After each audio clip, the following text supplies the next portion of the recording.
सुप्रभात सभी को। आज हम पाठ पढ़ेंगे राग की रस्सी। लोनपो गार तिब्बत के 32वें राजा सोनगव सेन गाम्पो के मंत्री थे। वे अपनी चालाकी और हाजिर जवाबी के लिए दूर दूर तक मशहूर थे। कोई उनके सामने टिकता न था। चैन से जिंदगी चल रही थी, मगर जब से उनका बेटा बड़ा हुआ था उनके लिए चिंता का विषय बना हुआ था। कारण यह था कि वह बहुत भोला था, होशियारी उसे छूकर भी नहीं गई थी। लोनपोगार ने सोचा, मेरा बेटा बहुत सीधा साधा है, मेरे बाद इसका काम कैसे चलेगा। एक दिन लोनपोगार ने अपने बेटे को 100 भेड़ें देते हुए कहा, तुम इन्हें लेकर शहर जाओ, मगर इन्हें मारना या बेचना नहीं है। इन्हें वापस लाना 100 जौ के बोरों के साथ, वरना मैं तुम्हें घर में नहीं घुसने दूंगा। इसके बाद उन्होंने बेटे को शहर की तरफ रवाना किया। लोनपोगार का बेटा शहर पहुंच गया, मगर इतने बोरे जौ खरीदने के लिए उसके पास रुपए ही कहाँ थे। वह इस समस्या पर सोचने विचारने के लिए सड़क किनारे बैठ गया, मगर कोई हल उसकी समझ में ही नहीं आ रहा था। वह बहुत दुखी था।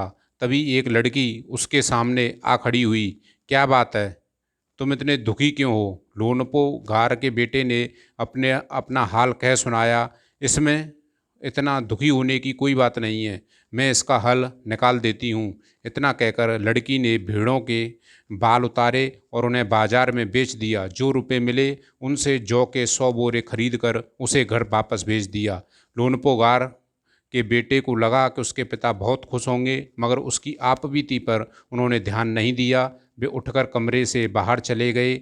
दूसरे दिन उन्होंने अपने बेटे को बुलाकर कहा, पिछली बार भेड़ों के बाल उतार कर बेचना मुझे जरा भी पसंद नहीं आया। अब तुम दोबारा उन्हीं भेड़ों को लेकर जाओ, उनके साथ जो जौ के 100 बोरे लेकर ही लौटना। एक बार फिर निराश लोनपोगार का बेटा शहर में उसी जगह जा बैठा। न जाने क्यों उसे यकीन था कि वह लड़की उसकी मदद के लिए ज़रूर आएगी, और हुआ भी कुछ ऐसा ही। वह लड़की आई। उसने अपनी मुश्किल कह सुनाई। अब तो बिना जौ के 100 बोरों के मेरे पिता मुझे घर में नहीं घुसने देंगे। लड़की सोचकर बोली, एक तरीका है।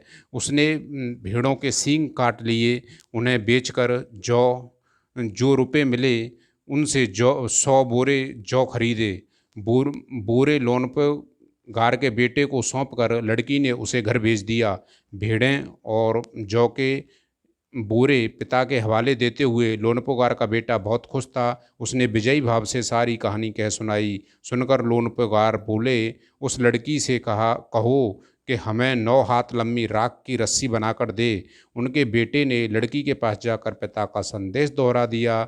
लड़की ने एक शर्त रखी, मैं रस्सी तो बना दूंगी, मगर तुम्हारे पिता को वह गले में पहननी होगी।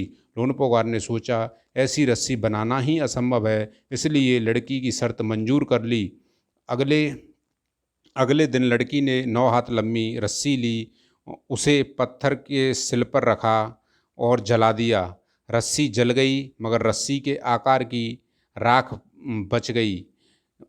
इसे वह सिल समेत लोनपोगार के पास ले गई और उसे पहनने के लिए कहा। लोनपोगार रस्सी देखकर चकित रह गए। वे जानते थे कि राख की रस्सी को गले में पहनना तो दूर, उठाना भी मुश्किल है। हाथ लगाते ही वह टूट जाएगी। लड़की की समझदारी के सामने उनकी अपनी चालाकी धरी रह गई। बिना वक्त गंवाए लोनपोगार ने अपने बेटे की शादी का प्रस्ताव लड़की के सामने रख दिया। धूमधाम से उन दोनों की शादी हो गई। बच्चों, ये थी कहानी राग की रस्सी।